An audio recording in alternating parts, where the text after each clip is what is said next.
Hey guys, what's going on, and welcome to episode 3 of the Watford rebuild. This episode is going to be a very big one with some big names coming into the club. If you guys are enjoying this rebuild series, then do smash the like button below and do subscribe to the channel. But let's get into this video. So, we'll kick things off. We have got £69 million to spend, as I did believe we covered last episode, going into this window. And with that money, I currently went over to the squad planner, and this is going to be pretty much the areas of the pitch we are going to be looking to improve. That is going to be a lot, not necessarily improve, but get some depth in. So this one is the first one.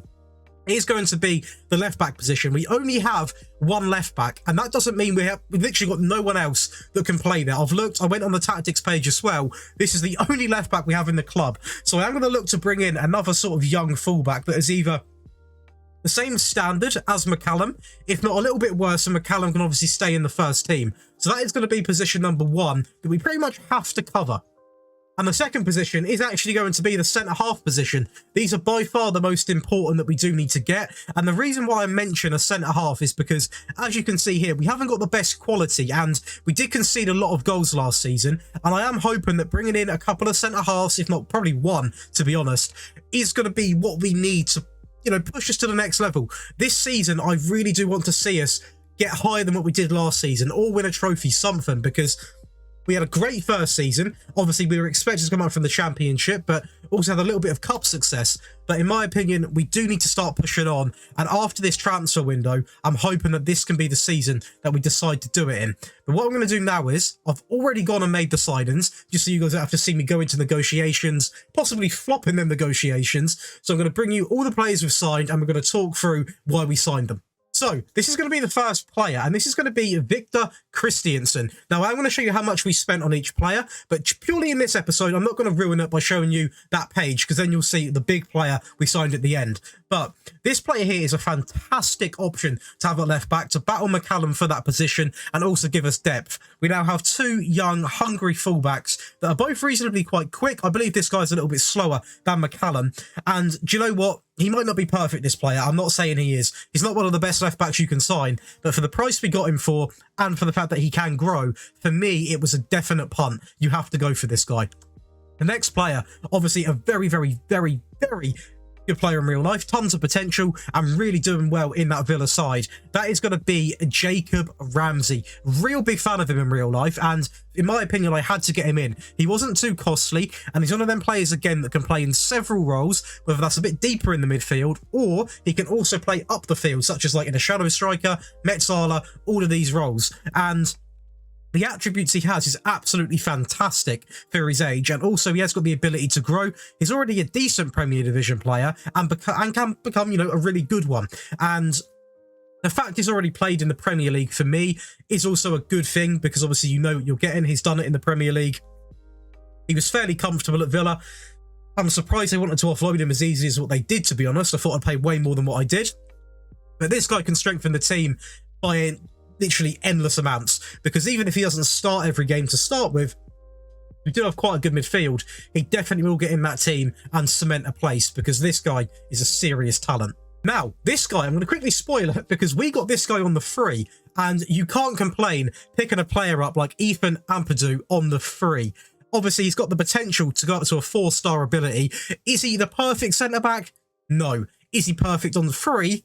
Yes, he is. Again, not the quickest, but he is pretty much going to be one of our best centre-backs anyway, at 23 years of age as well, which is the thing that sort of twisted my arm. He was free anyway, so I was tempted whatever age he was. But the fact you are going to get a centre-back with 15 tackling, which again is a real good point there. Good bit of bravery on him as well, ambitious personality, and I do feel like this guy can get a good run of games in this team and progress and become better. Now, the reason why I also decided to go with this guy and not sign someone, I'll tell you the players I went for. I went for Nianzou from Bayern Munich. He didn't want to come, because you've got to take into account that a lot of these players that I want, I simply can't get, because we haven't broken into European football yet, into like the big time, into actually like Europa League, not the Conference. We've not broken into the Champions League, obviously, and it is a little bit sort of, do I go, do I not? So it's still very difficult to attract these big players. So that is why I turned to Ethan Ampadu, obviously on the free. He was very keen to join, and I said, you know what? Come and join us. And this guy can hopefully be one of our best centre-halves. Now, this is the big signing. James Maddison, obviously been called up for the England squad as deserved. Shouldn't have really been a question, should it? This guy is obvious. I mean, we all know him. I don't really have to tell you how good this guy is. He is absolutely outrageous, a fantastic player, and I was shocked that he even wanted to join, to be honest, but he did. He is on big money to be here. I'm going to be honest. He is on the big bucks, but again, he's in his prime years. His attributes are fantastic. Good bit of finishing. Again, he's one of them wingers which is more sort of tricky than quick and rapid. He's more sort of good on the ball. But this guy is actually going to be playing in a shadow striker role where he can play comfortably as well. So I'm hoping this can get the best out of him. And you can easily look at getting sort of 20 plus assists a season with this player. I mean, look at some of his attributes. 16 passing. 17 technique, good vision, good flair, good decisions, good first touch, great dribbling, great agility, great balance. He's a real tricky player. Not the quickest, but he is very tricky on the ball and a nightmare to defend. And I really think this guy is going to be the missing piece of the puzzle. But this is going to be the end screen then. So we did spend a total of 48 million. So we didn't even spend what we could have done. We obviously could have spent a little bit more than that, but we're happy with what we've got. I didn't sign Jorge Cabezas, I think that's how you say that. He's actually an under 21 signing, which I do not take responsibility for. But Jacob Ramsey from Aston Villa for £15 million, which I think is an absolute steal. You then go for Victor Christiansen from Dortmund for 7.2 million, which again I think is a fantastic price. Ampadu from Chelsea for free is, I mean, it's perfect. You can't literally complain. And then James Maddison, I didn't even think that was bad. He's 27. He's not the youngest, but you're still looking at what? 4 years until he might have a slow decline. But £33 million for Maddison, 27 up front. I think you can't complain at all. In my opinion, it's a good price for a player which is going to be, well, he is going to be our star player. And we have switched it up now. It's the same variant. It is going to be a 4-2-3-1, but this is going to be the tactic I recently published on the FM Scout YouTube page, created by the one and only Nap. Fantastic guy, fantastic tactic maker, and I'm hoping with this tactic, because it's a little bit more attacking, we're going to try it for a season. It might be too attacking for what we're looking for, because we have still got to take into account we are only Watford. So if this is too attacking, we're going to revert back to our original 4-2-3-1. But we're going to go in with this because, like I said, it gives a little bit more attacking options. Everyone's a little bit more positive. And looking at the attack, you've got a Sprilla, Maddison, Sarr, João Pedro. In the midfield, you've got Madère, Ramsey. The back line looks stronger now as well.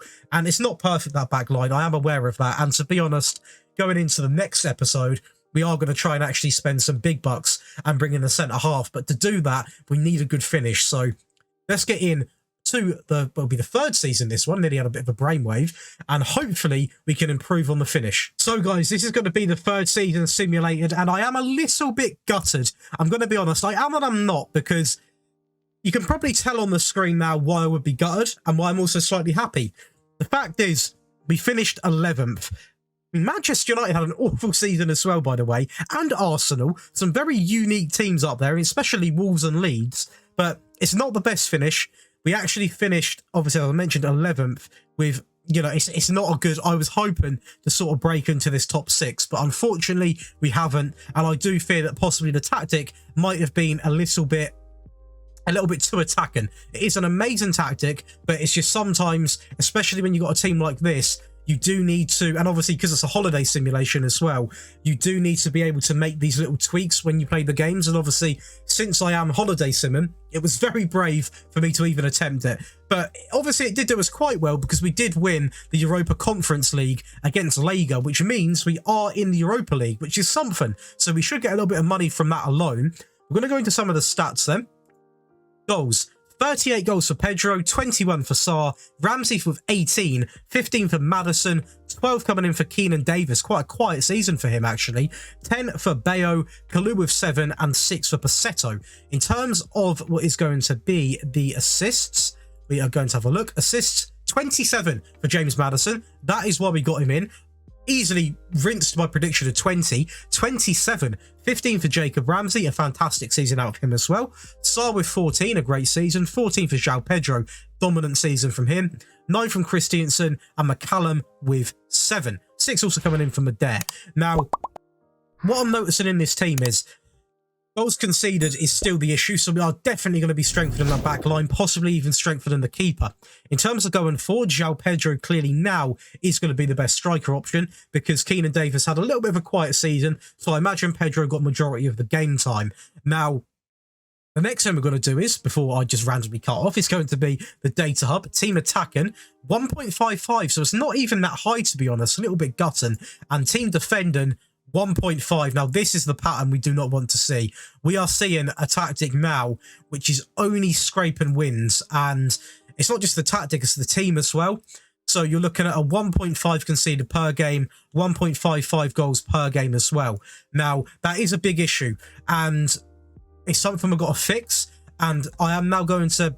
I'll take a little bit of time to sort of come to a decision, but I think we are going to revert back to the original 4-2-3-1 that we did have, because although we did have a lot of draws in that system, we were also quite good against the big sides. But I just wanted to test the team out. We had some good attacking options. Why not give it a shot? You never know. But we look at the schedule. To be fair, pretty flawless in the friendlies. A draw there against quite a weak side. We should have been beaten there. Started off here quite well. A few draws coming in. That is quite an obvious loss, I'd say. 2-0 against Tottenham, good result. Unexpected loss there. We should be doing better. Again, they probably have got quite a decent team, but I expect to be beating teams like that now with the money we've spent. 1-1 against West Ham, quite average. 5-4 against Sheffield United. Sheffield Wednesday. That is a game we're actually going to watch, I think. Let's watch. Oh, we can't. It's too early on.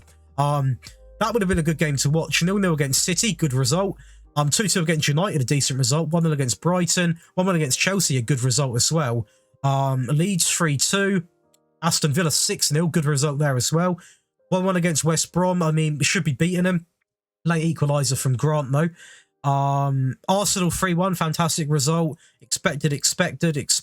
Quite a tough game, but again, we have got a good team. Tottenham 2-0 loss. We beat them last time, so I'm not too annoyed. Cabasio actually got sent off. Newcastle are a good team, but I would have liked to see a closer game there. 2-1, 3-0. Good result against United. Obviously conceded quite a few, but we did manage to get the winner. Jacob Ramsey scoring 2 goals in that game. Where are we? Leeds a loss there. Morecambe, Leeds. Chelsea, not a bad... I mean, Chelsea have got a great side. 1-1 against Palace. 3-1 against Brentford. Blackburn, these two get this one I would like to do better in because I feel like we can take on Everton. Newcastle are a tough side. Norwich, we definitely should be beating them in my opinion. Tottenham again, we lose to. We beat Tottenham once and then got beaten by them every single other time.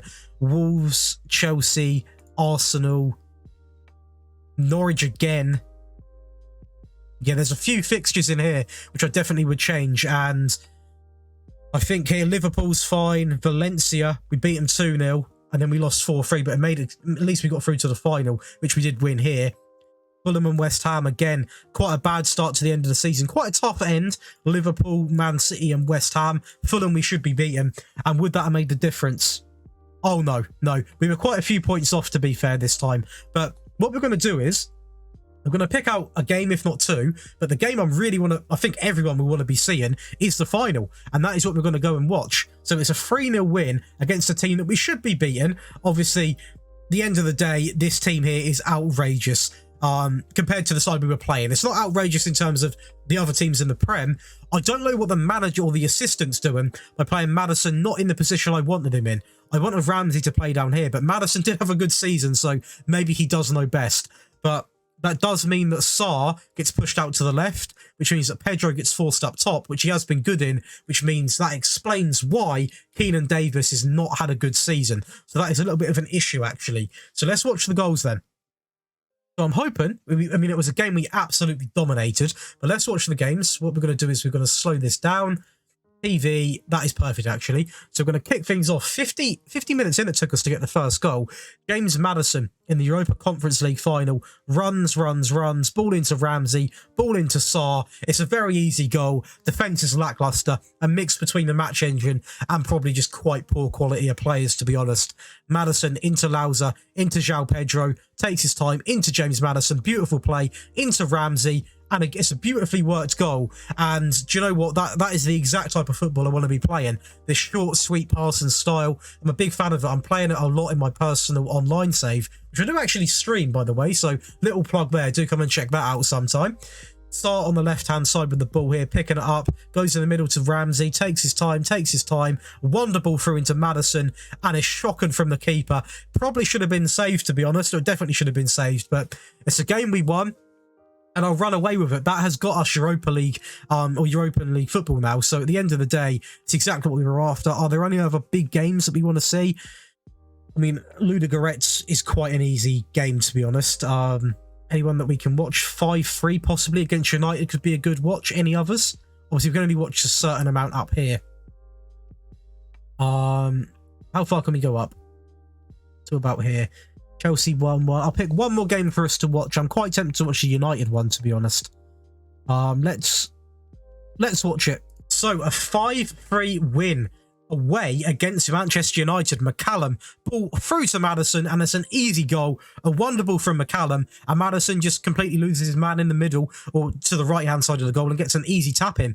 A beautiful ball there from Ramsey. Is he going to square it? Pedro leaves it into Sarr, and it's near post from Dubravka. Should be doing a little bit better in my opinion, but a great finish from Sarr nevertheless. A good bit of play. And Didi, great signing for Manchester United again. Ball over into Sancho. Should be dealt with. It isn't. Keep had a bit of a mare there, and it's an easy tap in. I mean, two players to blame there. Sancho should never be winning that header to start with, and the keeper just sort of tips it into a danger area. Probably three people to blame, to be honest, because the guy at the back stick was literally just asleep, not a care in the world, and that's an easy tap in for Christian Eriksen. We do score again here, though, with João Pedro. Cuts it inside, does he? He does into Sarr. Plays it back into João Pedro, into Ramsey. Not even looking at the goal, hits it on the volley. A beautiful goal from them. It's going to be a set piece from Eriksen into Simikan. Again, the keeper, look, it was at the ground. He, in my opinion, a little hand there. I think it's more than achievable. Sarr goes again down the left-hand side, being an absolute nightmare. A ball in into Ramsey. Is he going to hit it? He is! And Jacob Ramsey. This player is something special, and that's exactly why I signed him, because I know what he can do. He really can. Van de Beek wins the flick on there. Rashford. A ball through, shocking defending. Otavio goes through, and it's an easy goal. We are getting to see a little bit of how bad the defending still is. I mean, my defender literally just switched off there. Sarr, down the left-hand side. So much comes down from this side. Into Christiansen. Into Madère. On the edge. Never let him have space. Never let him have space. And that is why he gets the goal, and that is going to be the game. In a game which, to be honest, we did deserve to win. More of the ball, more XG, more shots in general, against a Manchester United side that obviously was a little bit weaker in some areas. Like, I mean, Wan-Bissaka, they've decided not to play De Gea unless he's moved. Fernandes up top. It's a little bit of an interesting lineup, but still we'll take it. We'll take it any day. And sorry to cut off the video there, but I realised the transfer budget hadn't updated because we were still technically in the last season. But this is what we've got to work with for the next video. £54 million. Now, it's a reasonable chunk. I believe it's a little bit less than what we did have, but we can still make some magic work. And to be honest, we are going to be looking at the tactic again, adjusting that a little bit. Back to the squad planner again. Obviously, I've made it very clear we do want to be signing a really good quality centre-back to partner Ampadu and possibly offloading, especially Cabasil and maybe some of these other players as well. In terms of strikers, I'm quite comfortable. João Pedro obviously starts and is a very good player. I've also got the likes of, where is he? I forgot his name now. Keenan Davis, again, a player that we don't just want to abandon. So that's a good, that position's fine. On the left-hand side, we have got Sarr. We've got a Sprilla that can play there. On the right-hand side, we have got, but to be fair, actually, I tell you what we might do. We might look to sell some of these less sort of lethal wingers. So like Kalu, who else could we sell? Kalu, possibly Queener. And bring in another really good winger that can play both, because then we've got a nice mix. We're going to have sort of 3 players, possibly 4, that can play on the wing. Shadow striker position, which I'm going to keep, is perfect, to be honest, because we've got James Maddison, we've got Jacob Ramsey that can play it, a Sprilla, even Pedro can play it as well. Deeper midfield, possibly try and bring in someone a bit more experienced. I mean, we could definitely look to offload cleverly. We want to keep Madère. We've got Jacob Ramsey that I do want to try in a slightly deeper role. Right back, Nakakia, Gaspar. Again, not the best quality, so possibly look to offload Gaspar and also one of these. Preferably not Nakakia. Goalkeepers, again, we need... There's a lot of positions, guys. There's a lot of positions. So next season, we're going to have to be very tight with our money. Possibly even dive into the free agent market because we have got probably 4 positions we need to strengthen. And it's not going to be an easy task at all. But my main aim in this rebuild, we've got 2 more episodes, or obviously it could be even more because I might continue this on. I want to really rebuild this club until we have at least got into the top 4, if not won the Premier League, being honest. So I don't know how many episodes this is going to be. Do leave a comment right now on the video. Do you want me to stop at 5 episodes or stop when I win the Premier League? Do leave a comment below and let me know what you think of the series so far. Smash the like button and do subscribe. It's completely free and it helps out the channel massively. But that's going to be it for me today, guys, and I'll see you in the next one.